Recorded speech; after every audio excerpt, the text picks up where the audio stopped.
नमस्कार दोस्तों, मेरा नाम है अंशुमन नायक और आप सभी का बहुत बहुत स्वागत है इंडियन डिफेंस न्यूज के डिफेंस टॉक सीरीज में, जहां पर हम रोज नए नए डिफेंस अपडेट्स के बारे में बात करते हैं। तो चलिए देर न करते हुए आज की वीडियो शुरू करते हैं।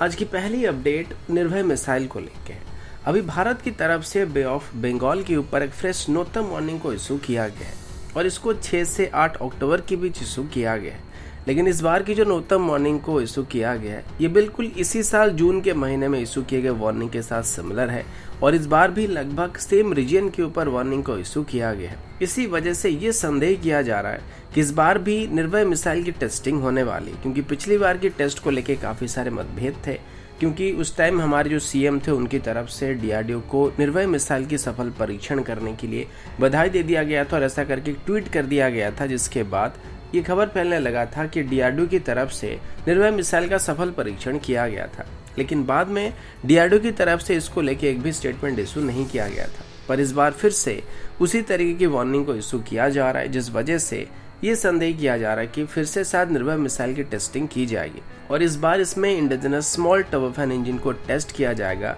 जिसे कब से डीआरडीओ वैलिडेट करने की कोशिश कर रहा है। अभी हम लोग इसमें रशियन इंजन का इस्तेमाल करते हैं, जिस वजह से हम ये मिसाइल बनाने के लिए थोड़े महंगे पड़ जाते हैं। लेकिन अगर हम सेम मिसाइल के अंदर इंडिजिनस इंजन का इस्तेमाल करने लगे तो मिसाइल की जो कॉस्ट है वो हमको काफी हद तक कम पड़ने वाले हैं। अगला अपडेट मैलवेयर एक्सरसाइज को लेकर। आप सभी को ये बात पहले से अच्छे तरीके से पता होगा, हर साल भारत, यूएस और जापान के बीच मैलवेयर एक्सरसाइज को किया जाता है और इसमें ऑस्ट्रेलिया भी कभी कभी पार्टिसिपेट करता है। मतलब हर बार पार्टिसिपेट नहीं करता है, लेकिन बीच बीच में ऑस्ट्रेलिया भी इसमें शामिल होता है। और इस बार की बात करें तो इस बार ऑस्ट्रेलिया इसमें पार्टिसिपेट कर रहा था। मैलवेयर एक्सरसाइज की पहली फेज को इस बार गुआम में पहले से कंप्लीट किया जा चुका है, लेकिन इसकी सेकेंड पार्ट को भी करने का प्लान किया जा रहा है, जिसे अगले महीने किया जा सकता है। लेकिन अभी इसमें कुछ दिक्कतें सामने आ गई हैं, क्योंकि इस बार इसमें ब्रिटेन भी शामिल होने वाला है और malware exercise mainly quad countries के बीच होने वाली एक एक्सरसाइज था, जिस वजह से अभी ये विचार किया जा रहा है कि अगर इस बार मैलवेयर एक्सरसाइज में ब्रिटेन भी शामिल होना चाहता है तो क्या किया जाएगा। तो ब्रिटेन को यहाँ पे गेस्ट के तौर पर इसमें शामिल किया जाएगा, या फिर इस बार की जो मैलवेयर एक्सरसाइज है, यानी कि मैलवेयर एक्सरसाइज की जो सेकेंड पार्ट है, इसे पोस्टपोन कर दिया जाएगा और इसकी जगह पर एक नई एक्सरसाइज को यहाँ पे किया जाएगा, जिसमें सभी क्वाड कंट्री और ब्रिटेन को शामिल किया जाएगा। इसका नाम यहाँ पे एक्सरसाइज मरीन पेट्रोल रखने की बात की जा रही है। वैसे इसको लेके अभी तक कोई भी फाइनल डिसीजन नहीं लिया गया है कि इसमें टेम्परेरी बेसिस पर यहाँ पे ब्रिटेन को शामिल किया जाएगा या फिर एक नई एक्सरसाइज को शुरू किया जाएगा। क्योंकि अगर यहाँ पर एक नई एक्सरसाइज को शुरू किया जाता है तो मुझे लगता है कि आने वाले दिनों में वो एक कंप्लीट रेगुलर एक्सरसाइज बन सकता है, क्योंकि यूके अभी अपनी क्वीन एलिजाबेथ क्लास के एयरक्राफ्ट कैरियर को इंडो पैसिफिक रीजन में डिप्लॉय करने वाला है और वो रेगुलर बेसिस पर यहाँ पर अपनी मौजूदगी बनाए रखने वाला है और आगे चल के ब्रिटेन की वॉरशिप्स इस रीजन में मौजूद रहने वाले, जिस वजह से अगर अभी इस एक्सरसाइज मैरीन पेट्रोल को शुरू किया जाता है तो आगे चल के इसको रेगुलर बेसिस में कंडक्ट किया जा सकता है, जिसका मोटिव यहाँ पे इंडो पैसिफिक रीजन में पीस और फ्रीडम ऑफ नेविगेशन को प्रोटेक्शन करने का होने वाला है और इससे चाइना की परेशानी और ज्यादा बढ़ने वाला है, क्योंकि पहले क्वाड था लेकिन अभी धीरे धीरे इसमें यूरोपियन पावर भी शामिल होने लगे।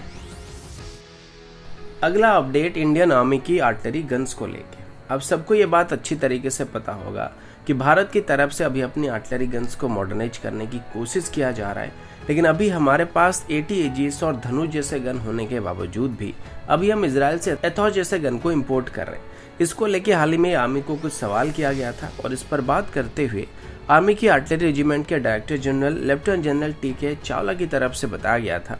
कि अभी AT-AGS इंडियन आर्मी की कुछ बेसिक रिक्वायरमेंट को पूरा नहीं कर पा रहा, जिस वजह से आर्मी इसको अभी इंडक्ट करना नहीं चाहता है। मेनली आर्मी की तरफ से सेट किए गए कुछ फायरिंग और नॉन फायरिंग पैरामीटर को AT-AGS पूरा नहीं कर पा रहा। अब ये क्या पैरामीटर थे जिनको AT-AGS यहाँ पे पूरा नहीं कर पा रहा है, ये फिलहाल के लिए बताया नहीं गया, लेकिन इसके अलावा इसका वजन एक मेजर इशू है, जिस वजह से आर्मी इसको इंडक्ट करना नहीं चाहता है। लेकिन आज तक जितने भी बार AT-AGS को टेस्ट किया गया है, चाहे वो हाई अल्टीट्यूड में हो, राजस्थान में या फिर कहीं पर भी इनको टेस्ट किया गया है, इसकी परफॉर्मेंस सबसे बेहतर पाया गया था। लेकिन फिर भी यहाँ पर आर्मी की तरफ से इसको इंडक्ट करने को लेकर और ज्यादा डिले किया जा रहा है, लेकिन आगे चल के इसको आर्मी में शामिल करने का प्लान किया जा रहा है और इसी साल के अंत तक AT-AGS के बाकी सभी ट्रायल को पूरा करने के बाद ऐसे कम से कम 800 यूनिट को आगे चल के आर्मी में शामिल करने का विचार किया जा रहा है। लेकिन अभी की बात करें तो अभी जब ATAGS की जगह पर एथॉस गन्स को खरीदने के लिए एक डील को फाइनल किया जा रहा है, इस बात को लेकर काफी सारे लोग पसंद नहीं कर रहे हैं, क्योंकि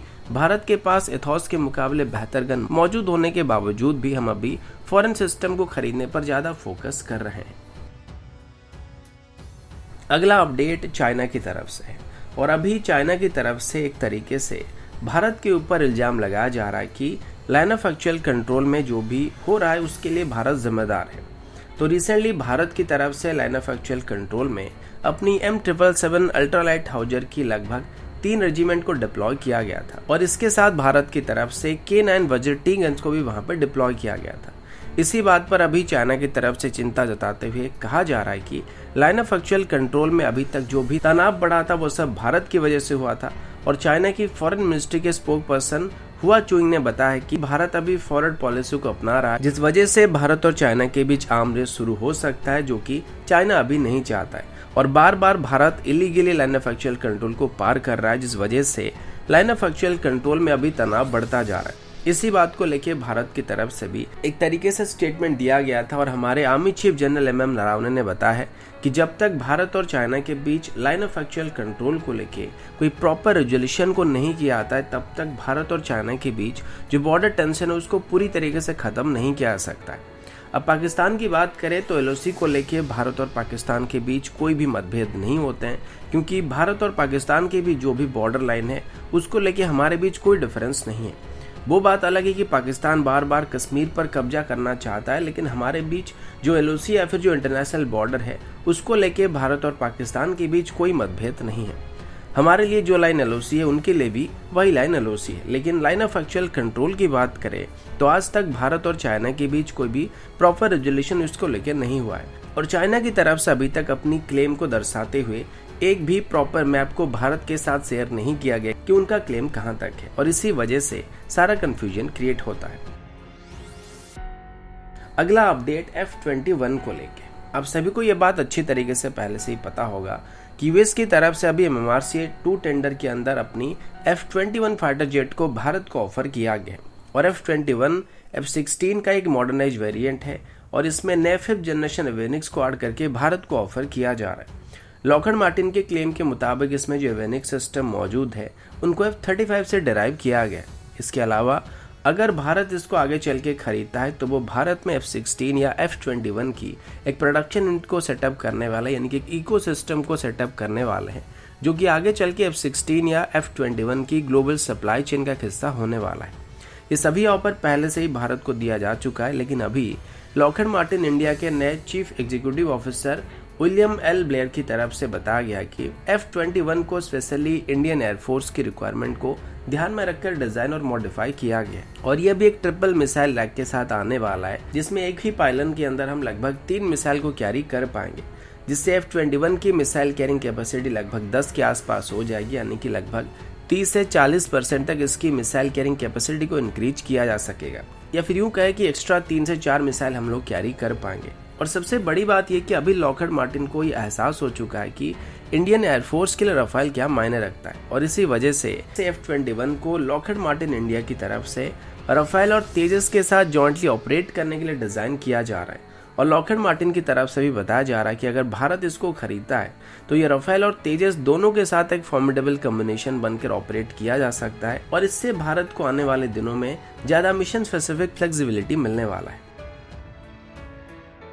अगला अपडेट AK-203 राइफल को लेके। अब सबको ये बात पहले से ही पता होगा कि भारत और रशिया के बीच अभी AK-203 राइफल की डील पिछले 2 सालों से पेंडिंग पड़ा हुआ है, और कुछ रॉयल्टी इशू की वजह से और टेक्नोलॉजी ट्रांसफर इशू की वजह से राइफल की डील अभी तक फाइनल नहीं किया जा रहा और उसकी प्रोडक्शन को भारत में शुरू नहीं किया जा सका है। इसी बात को लेकर पिछले कई महीनों से भारत और रशिया के बीच नेगोशिएशन चल रहा था, और अभी फाइनली रशिया की तरफ से इस डील से रॉयल्टी क्लॉज को हटाने का फैसला किया गया, और इसके साथ ही AK-203 डील को लेके जो भी रोड ब्लॉक थे वो सभी क्लियर हो चुके हैं, और अभी आने वाले 1 महीने के अंदर ही इसके लिए लगभग 5124 करोड़ की डील को फाइनल किया जाएगा, और अगले साल की शुरुआत से इनकी प्रोडक्शन को शुरू कर दिया जाएगा।